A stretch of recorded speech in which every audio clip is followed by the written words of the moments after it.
Alors, je suis née d'une famille qui avait 3 générations déjà nées dans le village de La Seignat, qui est l'aéroport d'Oran. Dans ce village, mes grands-parents, comme mon père, étaient entrepreneurs de battage. C'est-à-dire que ce n'étaient pas des colons, comme on imagine les gens venant d'Algérie. C'était des gens qui avaient un tracteur, une moissonneuse, et qui allaient travailler dans les fermes qui appartenaient soit à des colons français, soit à des Arabes qui, eux, étaient propriétaires des terrains. J'ai fait une partie de mes études à Oran, jusqu'à la classe de 3e, une école, l'école Sédiment, qui se trouvait près de la préfecture. C'est une des plus anciennes écoles de la ville. Et puis, je suis partie à Saïda. À Saïda, je suis allée 2 années en classe. Et puis, j'ai terminé au collège de Mascara, puis au lycée d'Oran. C'est surtout dans ces derniers lieux que j'ai connu les grands malheurs. En 1957, au mois de mai, tout a commencé. Ce fut une semaine terrible. Le lundi, une élève pensionnaire comme moi arrive au collège. À 10 heures, nous entendons les sirènes. Son père, qui était venu la raccompagner à l'internat, venait d'être tué à bout portant en traversant la ville. Et puis la semaine continue. Jeudi. Pour moi, rien. Et pourtant, c'est le jour qui devait bouleverser complètement ma vie. C'est le samedi qu'à 10 heures, au moment de la récréation, une personne vient me dire « La directrice t'attend dans son bureau. » J'arrive dans le bureau de la directrice et elle a une nouvelle à m'annoncer. Jeudi 23 mai, 2 jours avant, mon père a été enlevé. Il a disparu. Depuis ce 23 mai 1957, nous ne savons pas ce qu'il a eu. Nous ne savons pas ce qui lui est arrivé. Dans le collège, j'avais une amie, mon amie. Nous étions pensionnaires. Nous ne sortions qu'à Noël et à Pâques et aux grandes vacances, ce qui vous explique combien nous étions unis. Elle avait appris en même temps que moi l'enlèvement de mon père. Elle me dit « Demain, c'est la fête des mères. Je dois aller voir mes parents, mais je viendrai te rejoindre à Saïda, où je devais rentrer. » J'ai protesté « Non, Yolande, ne viens pas, c'est trop dangereux. Reste avec tes parents. » Mais elle ne voulait pas me laisser seule. « Je ne te laisserai pas seule, » me disait-elle. Nous nous sommes quittés à midi. Je rentre à Saïda. Le lendemain matin, à 7h30, avec ma mère, mon frère et ma sœur, nous allons à la messe. C'était bizarre. Un prêtre est arrivé en retard. Un autre l'a rejoint longtemps après.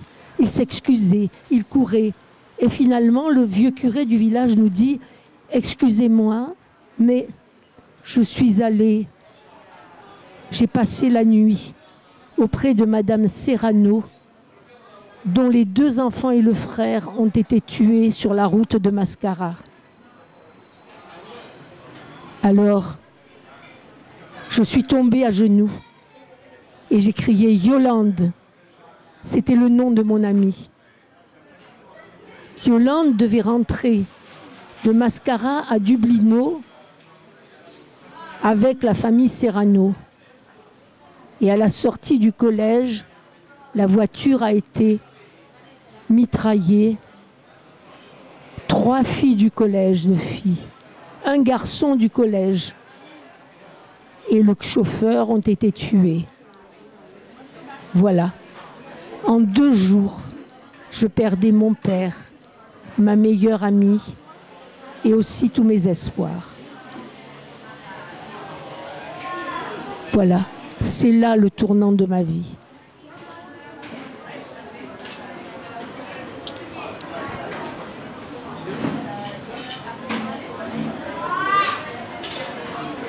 Alors, ce que je peux dire quand même, c'est que à aucun moment, je dis bien, nous n'avons eu de la haine. Si j'avais eu de la haine, j'aurais eu l'impression de tuer mon père une 2e fois.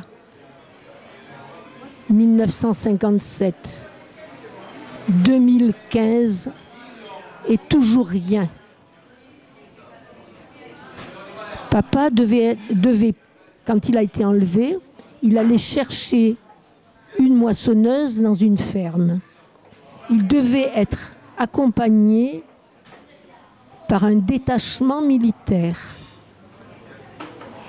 Ce détachement militaire n'est pas venu à l'endroit du rendez-vous. Depuis toutes ces années, je ne demande qu'une chose, qu'on me dise pourquoi le détachement n'est pas venu. Des militaires qui se déplacent, il y a un ordre écrit. Quand ils n'y vont pas, il y a un ordre écrit. Je demande seulement qu'on me dise quels sont ces ordres qui ont été donnés. Pourquoi ne sont-ils pas venus l'accompagner dans une zone dangereuse? Et pourquoi ne veut-on pas nous le dire?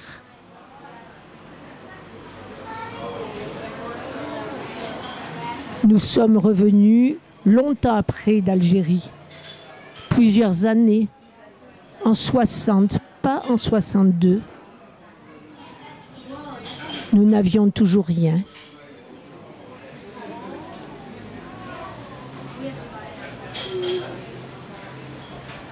J'ai cherché à savoir. Je cherche toujours. On aurait pu me répondre, bah, ils ne sont pas venus parce qu'ils sont venus, mais c'est votre père qui était en retard. On aurait pu me répondre n'importe quoi. Mais une réponse. Après, on parle beaucoup des indemnités qu'ont eu les pieds noirs quand ils sont revenus. Eh bien, figurez-vous que nous n'avons pas eu un demi-sou. On nous a répondu, vos biens étaient des machines agricoles, eh bien, vous n'aviez qu'à les ramener. J'avais 17 ans, mon frère en avait 12, et ma mère était une loque. Et nous n'avions qu'à ramener nos affaires. L'indemnité de rapatriement, elle démarre en décembre 1960. Nous sommes venus le 1er octobre 1960. Et puis il y a encore d'autres choses qui sont croustillantes. Mon frère avait 12 ans. Je suis arrivée le 1er octobre en Seine-et-Marne. Et je suis allée le faire inscrire dans une école. J'étais enseignante. Et on me dit, on ne peut pas le prendre au collège. Les inscriptions se sont faites en février et mars. Alors je dis, mais j'arrive d'Algérie. Je ne pouvais pas venir en mars. Je n'habitais pas ici, je ne savais pas que j'allais venir. Ah non, on ne peut pas le prendre. Et il a fallu inscrire dans une école privée. Il y a encore d'autres choses. Quand papa était enlevé, nous n'avions rien pour vivre. Mon frère était boursier. 10 000 francs de l'époque, pour l'année. C'est 100 francs anciens. Et puis, le mandat arrive. Maman va le chercher et on lui dit, il est adressé à monsieur, il n'a qu'à venir le chercher. Alors maman dit, mais il ne peut pas. Débrouillez-vous. C'est un mandat pour monsieur, je ne le donnerai pas à madame. C'est tout ce que nous avions pour vivre. Alors, j'étais avec maman, j'avais 18 ans. Je m'adresse à la personne qui était derrière son bureau et je lui dis, mais madame, nous sommes sous un régime d'exception. On peut peut-être faire des exceptions. C'était pas de la colère, c'était une constatation. Elle me dit, il n'en est pas question. Et ces fameux 100 francs, nous avons fini par les avoir parce qu'un député de l'Assemblée algérienne est rentré dans la préfecture, a forcé des tiroirs et a écrit madame à la place de monsieur pour que nous ayons 100 francs. Voilà toute l'aide que nous avons eue après toutes nos difficultés. Je n'ai pas de rancœur. Je veux seulement savoir. De l'enlèvement de papa, nous avons eu quelques renseignements, mais par d'autres que l'État. Au moment où il a été enlevé, il travaillait. C'était en 1957. C'était le début de ce que nous avons appelé les événements. Ceux qui l'ont enlevé, c'est une bande qui venait du Maroc par les assassinats Cheraga. Quand ils l'ont enlevé, papa n'était pas seul. Il était avec 3 pères de famille, des Arabes qui, comme lui, ont été enlevés. Ce n'était pas une guerre contre les Français, c'était une guerre contre tous les hommes qui étaient droits. Les Arabes du coin où papa était enlevé ont dit à ceux qui l'ont enlevé, cet homme nous a aidés. Ne le tuez pas ou jamais nous serons avec vous. C'est la raison pour laquelle il a été enlevé et non tué sur place. Eux voulaient le tuer. Ça aussi, c'est un petit sourire dans un temps très dur. Savoir que ceux qui vous connaissent vous apprécient. Savoir que ceux qui vous connaissent osent vous défendre. Vous comprenez pourquoi il n'y a pas eu de haine dans notre famille. Jamais. Et c'est ce qui nous a sauvés. Parce que je pense que quand on a des malheurs, plus de la haine, on ne peut plus vivre. Voilà. Ça, c'est ce que j'ai vécu. Ce que nous avons vécu dans la famille.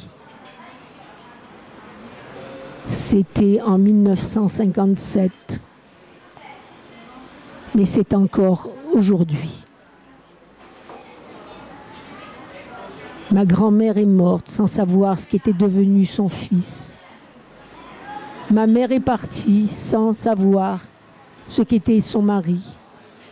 Et nous, ses enfants, nous ne savons toujours pas.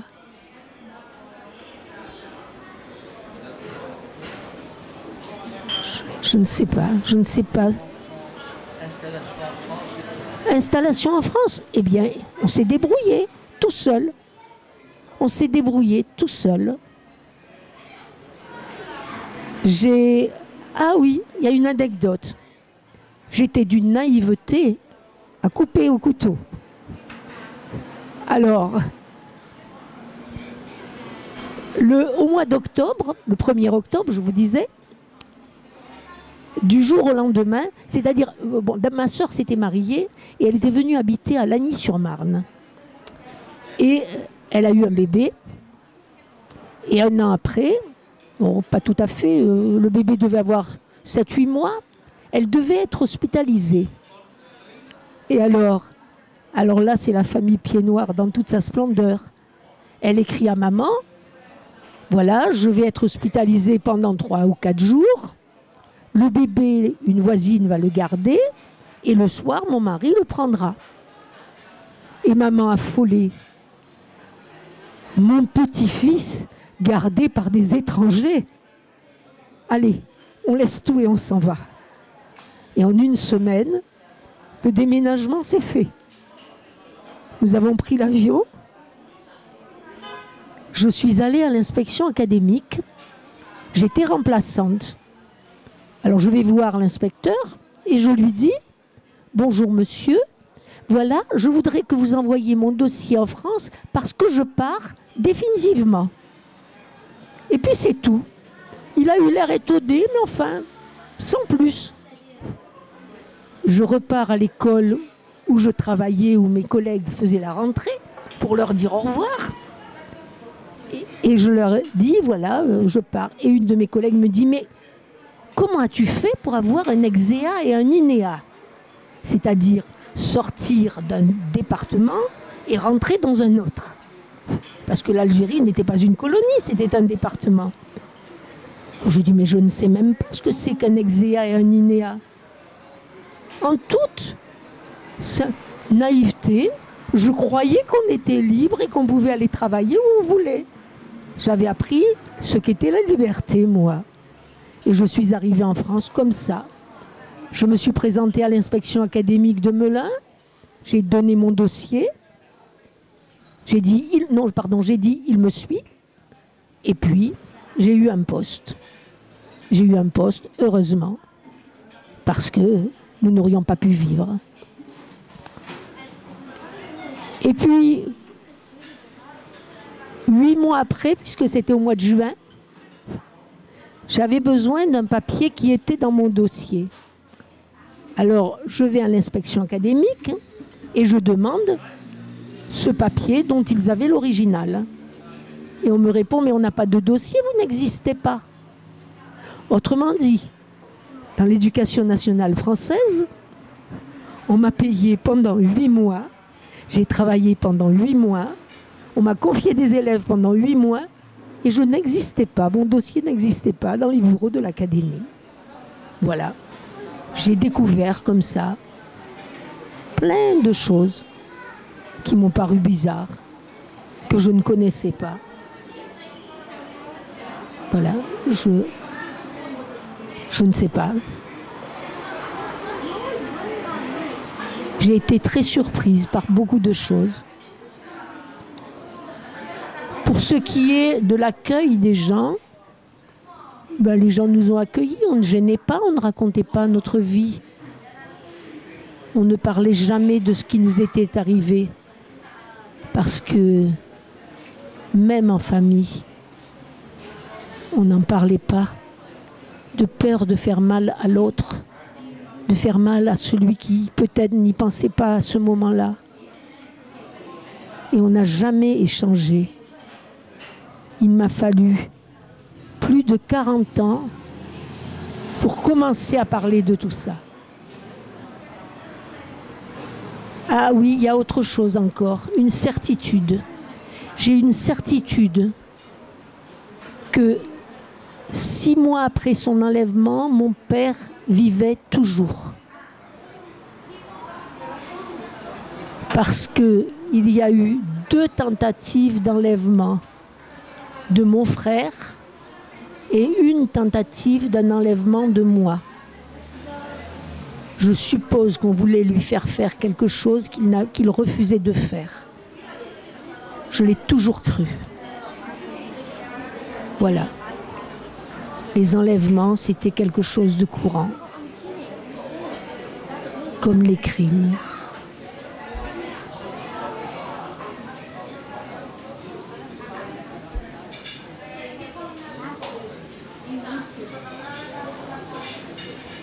Je sais pas, je sais plus quoi dire.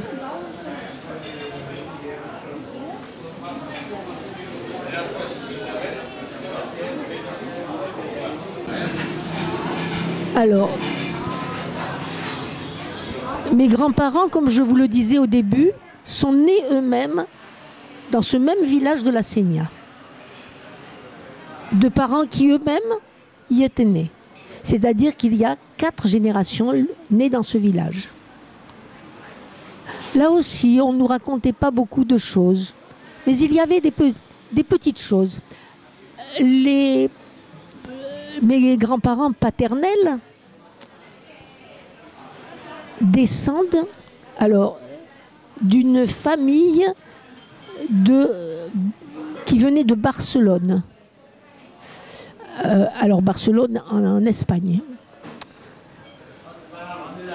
Alors au temps des rois catholiques, 4 frères qui étaient des roturiers, ont été nommés chevaliers par les rois catholiques auxquels ils avaient rendu un service. Et ces rois catholiques leur ont donné un nom, Bretons. B-R-O-T-O-N-S. C'est un nom qui n'existait pas, qui ne veut strictement rien dire. C'est ce qui fait que tous les Bretons qui s'écrivent comme ça et qui existent dans le monde descendent Comment Non, ça va, merci. Tous les Bretons qui s'écrivent comme ça descendent obligatoirement de ces chevaliers. Nous ne l'avons su que très tard, cette histoire. Je ne sais même pas si mon grand-père... Oui, je ne sais même pas si mon grand-père le savait. Un des chevaliers est parti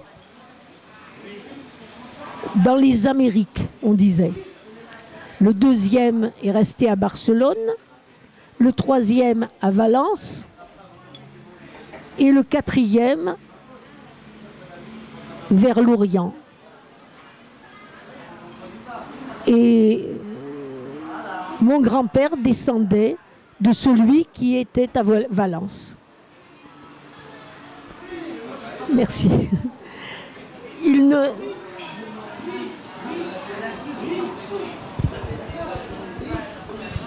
Je vous disais, il ne le savait pas lui-même. Mais il est resté des choses qui m'ont toujours frappé lorsque j'étais enfant. Il y avait quelque chose de très noble chez lui.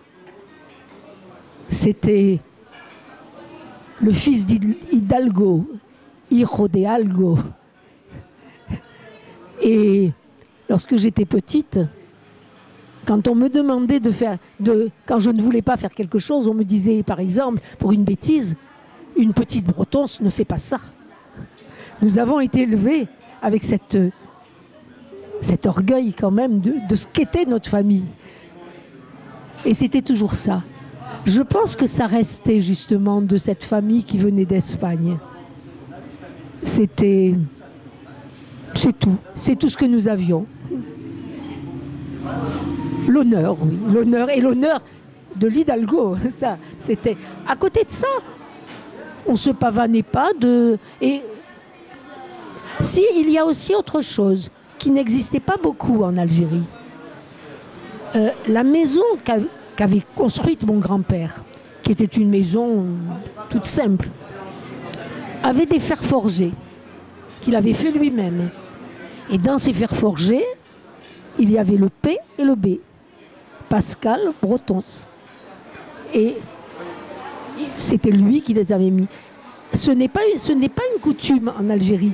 Et c'est amusant parce que après l'indépendance, en 68, je suis passée dans le village en allant au Sahara.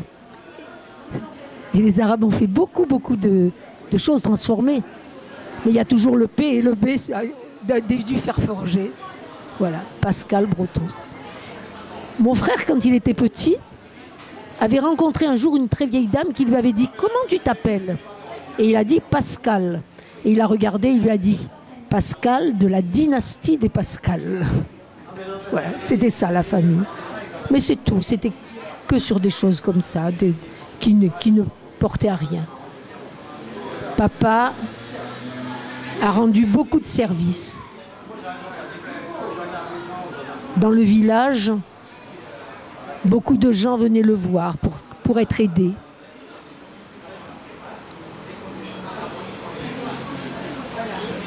Et j'ai rencontré une vieille dame, il n'y a pas longtemps, il y a 4 ans. Quand elle m'a vue, elle est venue m'embrasser et elle m'a dit « Ah, la petite de Pascal ». Voilà.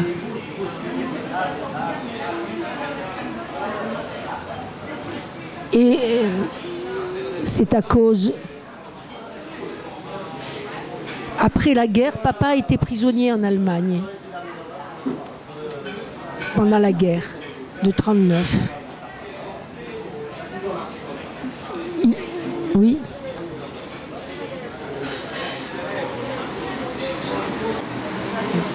Mon grand-père était dans le chemin des dames. Il est parti, il s'est engagé parce qu'il voulait défendre la France. Il faisait partie aussi des... j'ai des listes qui sont d'ailleurs aux archives à Aix-en-Provence. Il faisait partie des 15 premiers électeurs français du village. Et puis, donc en 14, il est parti. Il a fait le chemin des dames. C'est là qu'il a pratiquement fait toute sa guerre. Et puis, en 1939, ça a été le tour de mon père. Mon père a été fait prisonnier dans la région parisienne. Attendez, j'ai oublié le nom. Ça va me revenir. Il a été... Nous avons su très vite, enfin pas moi, je venais de naître quand il a été... Et il a été emmené jusqu'à Falling-Bostel dans un camp de prisonniers. C'est dans le Hanovre. Là, je sais qu'il a aidé des gens. Alors, je n'ai jamais su, lui n'en a jamais parlé. Ah oui, je vais vous expliquer comment je l'ai su. Après l'enlèvement de mon père, il a été enlevé au mois de mai 57. Dans l'été qui a suivi, j'étais chez ma grand-mère quand quelqu'un est venu frapper à la porte. C'était un monsieur très digne qui m'a beaucoup impressionné. C'est moi qui ai ouvert la porte. Et il m'a dit « Je cherche monsieur Bretons. » Alors, c'est bien ici? Je dis « C'est bien ici, mais il n'est pas là. Est-ce que je pourrais le voir ?» Je dis « Non, il a été enlevé. » Et ce monsieur s'est écroulé sur les marches, sur le perron de la maison, et il s'est mis à pleurer. Et je ne savais pas très bien quoi faire. Je lui dis, mais monsieur, alors il me dit, depuis 45, je le cherche. Et vous le cherchez pourquoi? Eh bien, je le cherche parce que il m'a sauvé. J'étais dans un camp. J'étais dans un train qui partait pour Auschwitz. Et le soir, il est venu nous délivrer. J'ai essayé de savoir, parce que papa n'avait jamais rien raconté de ça. Alors, les trains s'arrêtaient à cet endroit-là le soir. Et il avait réussi à ce qu'on ait confiance en lui. Et quelques Français qui étaient au camp recevait les papiers des gens qui étaient dans les wagons. Et dans la nuit, ceux qui voulaient s'échapper, il leur rendait leurs papiers et ils pouvaient s'échapper. Et le lendemain, il donnait les papiers qui restaient et le train repartait sans que les SS s'en aperçoivent. Voilà. C'était ça, mon père.